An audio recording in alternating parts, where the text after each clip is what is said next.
জয় শ্রী রাধে কৃষ্ণ। বন্ধুরা, আপনাদের সবাইকে স্বাগতম। বন্ধুরা, মায়ের ভালোবাসা কেউ ভাগ করতে পারে না, আর তার আশীর্বাদ ভগবানও কাটতে পারে না। আমাদের জীবনে এতটাই গুরুত্বপূর্ণ ভূমিকা পালন করে আমাদের মা। পৃথিবীতে মাই হলেন আমাদের ভগবান।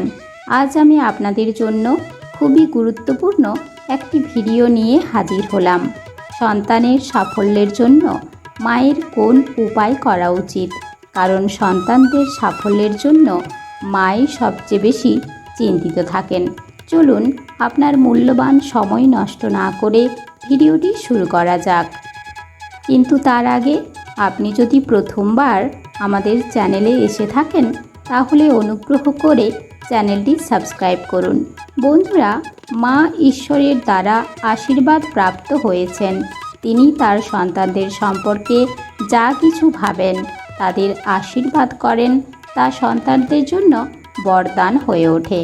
মায়ের চেয়ে সন্তানদের জন্য ভালো আর কেউ ভাবতে পারে না। বাবাও সমান ভূমিকা পালন করে, কিন্তু মা ভগবানের কাছ থেকে আশীর্বাদ প্রাপ্ত এমন এক দেবী, যিনি আপনার জীবনে একজন অসাধারণ ব্যক্তিত্ব।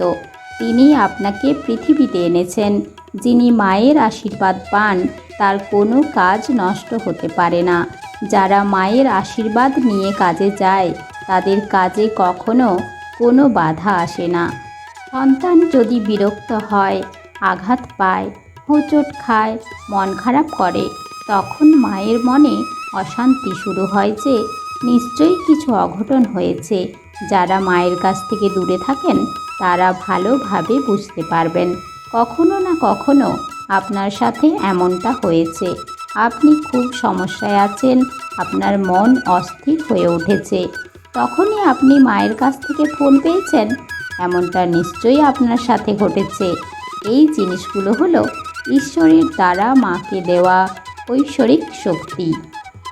সেই কারণেই বলা হয়, সন্তানের জন্য উপরে অর্থাৎ স্বর্গে ঈশ্বর এবং নিচে অর্থাৎ পৃথিবীতে মা। মায়ের আশীর্বাদ এতটাই শক্তিশালী যে সন্তানদের যে কোনো সমস্যা, চাকরি, পড়াশোনা, বিজনেস, বিবাহ, রোগ ব্যাধি, মা পূজা পাঠের মাধ্যমে এই সব সমস্যার সমাধান করতে পারেন। আমার বলে বোঝানোর দরকার নেই যে মায়ের মধ্যে কতটা শক্তি রয়েছে। আপনি নিজেও মায়ের শক্তি সম্পর্কে জেনে থাকবেন। তাই বলা হয়, যাদের মা আছে তারা খুব ভাগ্যবান।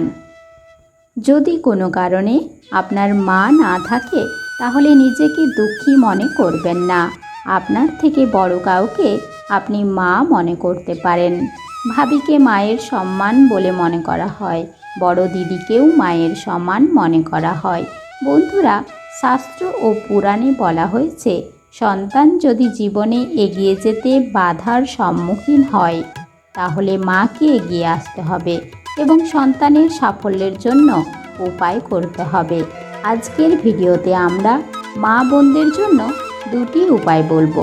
আপনি আপনার সন্তানদের নামে সংকল্প নিয়ে সেগুলো করবেন। আপনি আপনার সন্তানদের যে কাজটি সম্পন্ন করার জন্য সংকল্প নেবেন, সেই কাজটি অবশ্যই সম্পন্ন হবে। তো চলুন জেনে নেওয়া যাক, সন্তানের সাফল্যের জন্য মাকে কী কী উপায় করতে হবে। প্রথমত, যখনই দেখবেন আপনার সন্তান কোনো কাজে বারবার ব্যর্থ হচ্ছে, জীবনে উন্নতি করতে পারছে না, তখন আপনি মনে মনে সংকল্প নেবেন যে সন্তানের সাফল্যের জন্য আমাকে কিছু করতে হবে। সেই দিন থেকে 7 দিন আপনাকে এই সহজ উপায়টি করতে হবে। যে কোনো দিন থেকেই শুরু করতে পারেন। আপনি আপনার সুবিধা মতো সময় বেছে নিতে পারেন। এতে সময় বা দিনের তেমন গুরুত্ব নেই। আপনি কেবল মাথায় রাখবেন, আমি আমার সন্তানের সাফল্য চাই। আপনি আপনার সন্তানের সমস্যা অনুযায়ী সংকল্প নেবেন। সন্তান যদি লেখাপড়ায় ব্যর্থ হয়, সন্তান যদি ভুল পথে যাচ্ছে, সন্তান আপনার উপদেশ মানছে না, সন্তান ব্যবসায় অগ্রগতি করতে পারছে না, সন্তান সব জায়গায় শুধু নিরাশ হচ্ছে, আপনার সন্তান পুত্র হোক বা কন্যা, অনেক সময় এমন হয় যে সন্তান কঠোর পরিশ্রম করেও সাফল্য পায় না, তারা ক্লান্ত হয়ে পড়ে, সন্তান দ্রুত ভেঙে পড়তে পারে। কিন্তু একজন মা তার সন্তান সফল না হওয়া পর্যন্ত ঈশ্বরের উপর ভরসা ছেড়ে যেতে পারে না। তাই মায়েদের জন্য প্রথম উপায় হলো, সন্তান যদি পড়াশোনা করে চাকরি না পায়, সন্তানের ব্যবসায় লোকসান হয়, সব কাজে বাধা আসে, আপনার কথা মানতে রাজি না হয় বা খারাপ সঙ্গ পেয়ে হঠাৎ করেই তার আচার আচরণ বদলাতে শুরু করে, সে অন্যের কথা মানতে শুরু করেছে এবং তার বাবা মা বা বড়দের সম্মান করছে না, এই সব সমস্যার সমাধানের জন্য আপনি সংকল্প নেবেন। সন্তানের নামে সংকল্প নিতে হবে, আমি আগেই বলেছি। যেদিন আপনি সংকল্প নেবেন, আপনাকে কি করতে হবে মনোযোগ দিয়ে শুনুন। যদিও এই উপায় করার জন্য সময়ের কোনো গুরুত্ব নেই, তবুও আপনি চেষ্টা করুন সকালে বা সন্ধ্যায়, যখনই আপনি ঘরের মন্দিরে যেতে পারেন বা যান, তখনই আপনি যে দেবী দেবতাকে বিশ্বাস করেন সেই দেবী দেবতার সামনে এক গ্লাস জল রাখুন। যেদিন আপনি সংকল্প নেবেন, সেদিন আপনার ডান হাতে একটি সংকল্প সুতো বেঁধে নেবেন, গঙ্গা জল দিয়ে হাত শুদ্ধ করবেন, অর্থাৎ হাত ধুয়ে নেবেন। এরপর কিছুটা গঙ্গা জল ডান হাতে নেবেন, তাতে কয়েকটি চাল ও একটি লাল ফুল নিন। তারপরে আপনি আপনার মুষ্টিবদ্ধ করুন এবং আপনার সন্তানের নামে সংকল্প নিন এবং আপনার একটি মন্ত্র বলতে হবে। মন্ত্র এখানে কোনো নির্দিষ্ট মন্ত্র নেই, আপনি যে দেবী দেবতাকে বিশ্বাস করেন সেই দেবী দেবতার মন্ত্র জপ করতে হবে। ধরুন আপনি যদি মা লক্ষ্মীকে বিশ্বাস করেন, তাহলে মহালক্ষ্মীর মন্ত্র জপ করতে হবে। আপনি যদি ভগবান গণেশকে বিশ্বাস করেন, তাহলে ওম গণ গণপতৈ নমঃ জপ করতে হবে।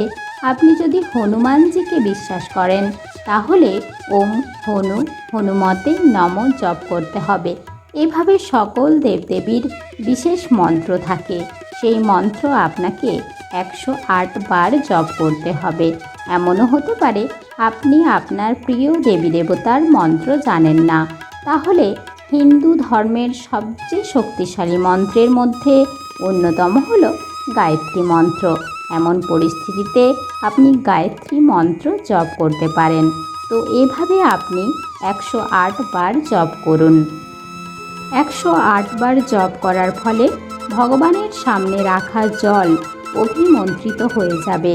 এরপর আপনি ভগবানকে প্রসাদ নিবেদন করুন এবং আপনার সংকল্পের কথা ভগবানকে বলুন। তারপর সেই জল আপনি আপনার সন্তানকে পান করান।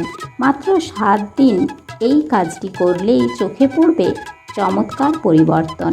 সন্তানের ব্যবসা ভালো চলতে শুরু করবে, সন্তানের চাকরির সুযোগ আসবে, সন্তান আপনার কথা শুনতে শুরু করবে, সন্তানের সব কাজ ভালোভাবে সম্পন্ন হতে শুরু করবে। এতে কোনো তন্ত্র নেই, জাদুবিদ্যা নেই, এটা মা এবং সন্তানের ভালোবাসা। ঈশ্বরের কাছে প্রার্থনা করলেন এবং শিশুকে প্রসাদ দিলেন, তাতেই আপনার সন্তানের সব সমস্যার সমাধান হবে। এখন দ্বিতীয় উপায়টি জেনে নেওয়া যাক। দেখুন, অনেক সময় এমন হয় সন্তানের ঋণে জড়িয়ে পড়ে এবং তাকে আর্থিক সমস্যায় পড়তে হয়, সন্তানের বিবাহে বাধা আসে বা তার বিবাহিত জীবনে সম্পর্কের মধ্যে ফাটল ধরে। এরকম পরিস্থিতিতে আপনাকে যা করতে হবে তা হলো, আপনাকে এমন একটি ফল নিতে হবে যেন 7 দিন পর্যন্ত খারাপ না হয়, কারণ এই উপায়টিও আপনাকে 7 দিন ধরে করতে হবে। এমন পরিস্থিতিতে আপনি নারকেল নিতে পারেন। এরপর প্রথম উপায় যেভাবে বলেছিলাম সেভাবে আপনাকে ঘরের মন্দিরে যেতে হবে, গঙ্গা জল দিয়ে হাত শুদ্ধ করতে হবে। তবে এবার আপনাকে জলের পাত্র রাখতে হবে না। এরপর আপনাকে আপনার ডান হাতে নারকেল নিতে হবে এবং তার উপর বাম হাত রাখতে হবে। এরপর আপনাকে মন শান্ত করে ওম ওম ওম এভাবে 108 বার বলতে হবে।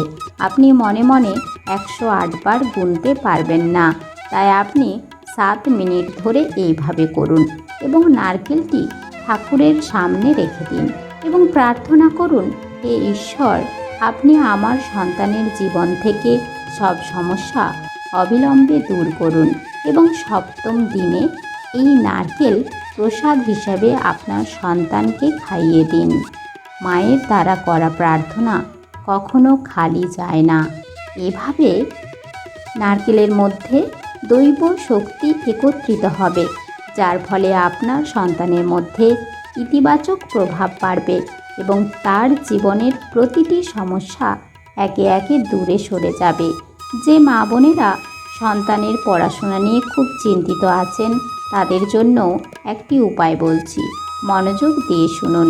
যদি আপনার সন্তানের পড়াশোনায় আগ্রহ না থাকে এবং মনোযোগের অভাব থাকে, তাহলে আপনি তাকে প্রতিদিন গণপতি পূজা করতে উদ্বুদ্ধ করুন।